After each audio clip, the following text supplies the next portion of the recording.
Imagine opening your eyes before sunrise. The air is cold. Your fire is still burning. Someone quietly added fresh wood while you were asleep. Outside your shelter, several people are already waiting. Not servants. Servants don't exist yet. Not guards.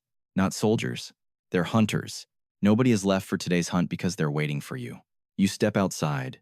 The conversations stop. Children glance toward you before quickly looking away. An elderly woman smiles. A young man you've never spoken to lowers his head in respect. One of the hunters raises a freshly made spear. We're ready whenever you are. You haven't given a single order. Yet nobody moves without your approval. That sounds impossible, because this happened nearly 10,000 years before the first coin was ever minted. There are no banks, no kings, no castles, no written laws, no treasure hidden beneath your floor. Yet somehow, everyone here already knows you're the richest person alive. How? The answer has almost nothing to do with what you own, and almost everything to do with whether the people around you believe they'll survive because you're here. That was prehistoric wealth. Modern people often imagine becoming rich means escaping problems, buying comfort, buying privacy, buying freedom. But in prehistoric times, becoming rich meant the exact opposite. The richer you became, the more people depended on you, and the more dangerous your life quietly became. But before we understand that burden, we need to understand what being rich actually looked like. At first glance, your shelter doesn't seem very different from anyone else's. It's built from timber, animal hides, woven branches, and stone. The roof leaks a little during heavy rain. Smoke still fills the air whenever the fire burns too strongly. There are no marble floors, no golden furniture, no giant wooden doors. If someone from the modern world walked past it, they might not even notice. But prehistoric people noticed immediately, because they weren't looking at the shelter. They were looking at everything around it. Outside hangs the enormous hide of a cave bear. Nearby, several perfectly carved red deer antlers rest against a wooden rack. Stone axes sit neatly arranged beside the entrance. Not one, not two, several. Every single one is sharper than almost anything most families own. A beautifully polished spear leans against the wall.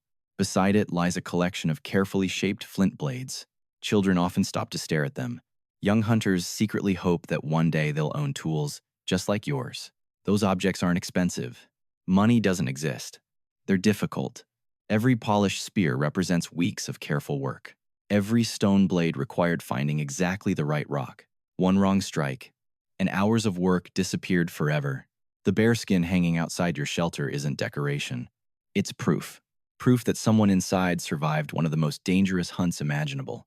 Long before people displayed expensive cars outside their homes, they displayed survival.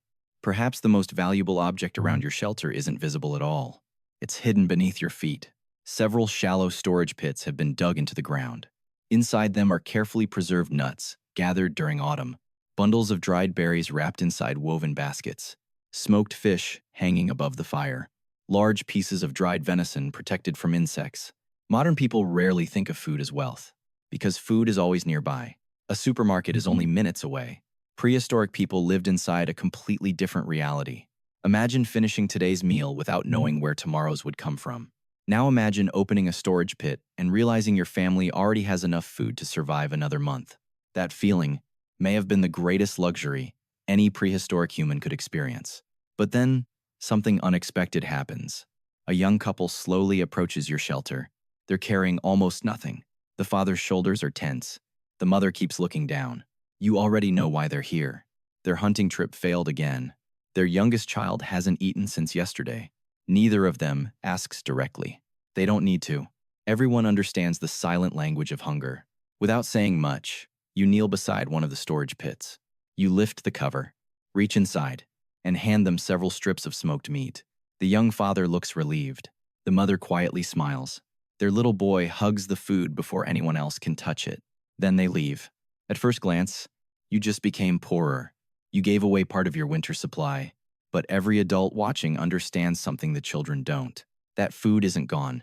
It's been transformed into loyalty, into gratitude, into trust.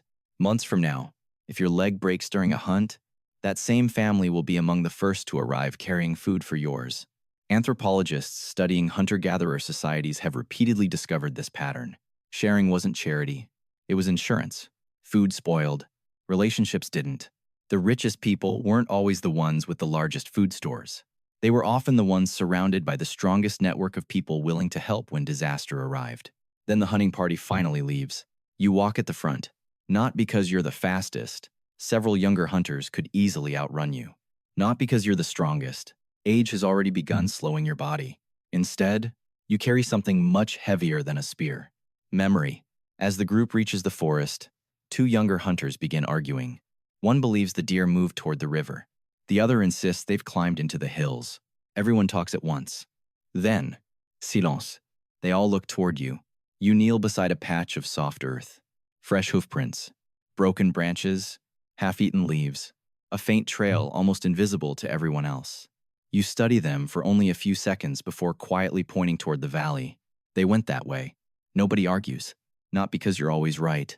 Because you've watched these animals for 30 winters. You remember the drought 12 years ago. You remember how the herds changed their migration after the Great Fire.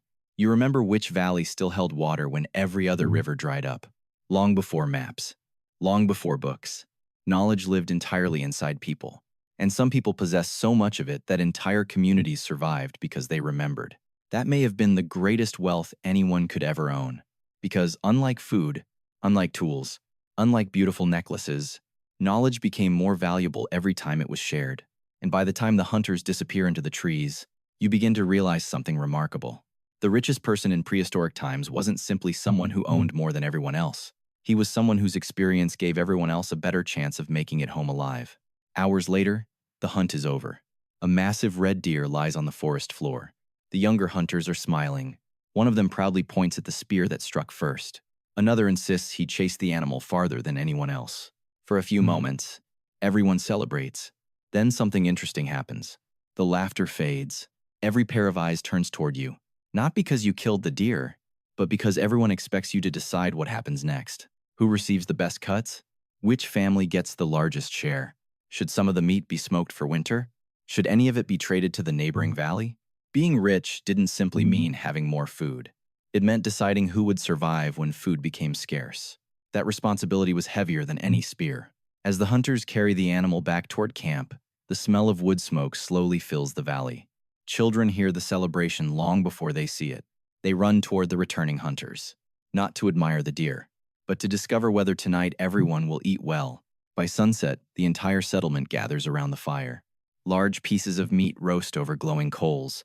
Women prepare roasted roots, berries, and edible plants collected earlier that day. The oldest members of the tribe sit closest to the warmth.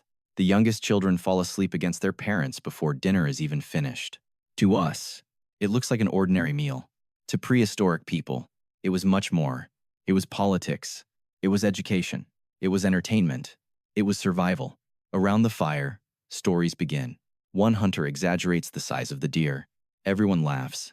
An elder interrupts to explain how hunters should approach a frightened herd. A young boy quietly copies the way experienced hunters sharpen their spear points. A little girl listens as older women explain which plants should never be eaten after heavy rain. Nobody calls this school, yet every child is learning. Knowledge passes from one generation to the next without anyone opening a book. Perhaps that was one of the greatest advantages wealthy families possessed. Their children didn't inherit money. They inherited teachers. They spent every evening surrounded by the tribe's most experienced hunters, the wisest elders, the finest craft workers, the most successful healers. Long before universities, opportunity was already being passed from one generation to the next. And that may have been one of humanity's earliest forms of inherited wealth. Later that evening, another family approaches your fire. This time, they aren't asking for food. They're asking a different question. Their daughter is old enough to marry. They hope she might one day become part of your family. Today, we often imagine prehistoric marriage as simple survival. But archaeology and anthropology suggest something more complicated. Successful families often formed alliances with other successful families. A skilled hunter wanted his children learning from another skilled hunter. A respected healer hoped her grandchildren would inherit generations of knowledge. Marriage strengthened families, but more importantly, it strengthened entire communities. The richest households didn't simply pass down beautiful necklaces or carefully crafted tools. They passed down relationships, trust, experience, reputation. Those invisible gifts often lasted much longer than any object ever could. But wealth always carried another companion: expectation. Imagine the winter arriving earlier than anyone expected.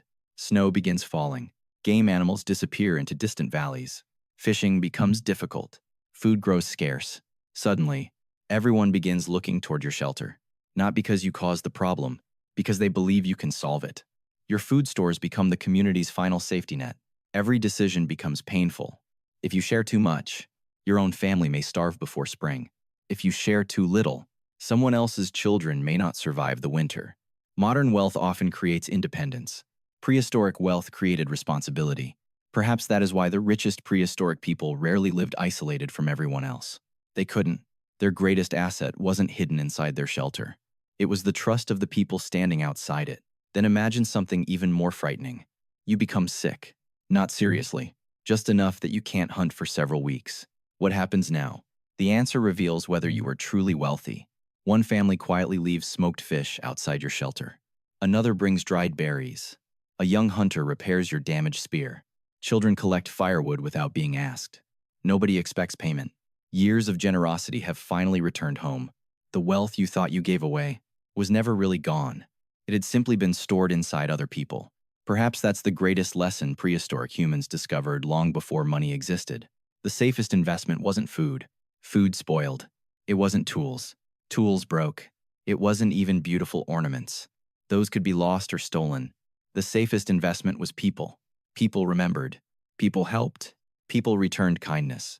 Thousands of years later, archaeologists still discover graves belonging to individuals buried with extraordinary care. Beautiful shell necklaces carried from distant coastlines. Ivory beads requiring hundreds of hours of work. Perfectly crafted stone blades. These discoveries tell us that some people clearly held higher status than others. But they also reveal something surprising. No grave has ever contained enough wealth to survive alone. Even the richest prehistoric person still depended on family, friends, neighbors, and the community surrounding them.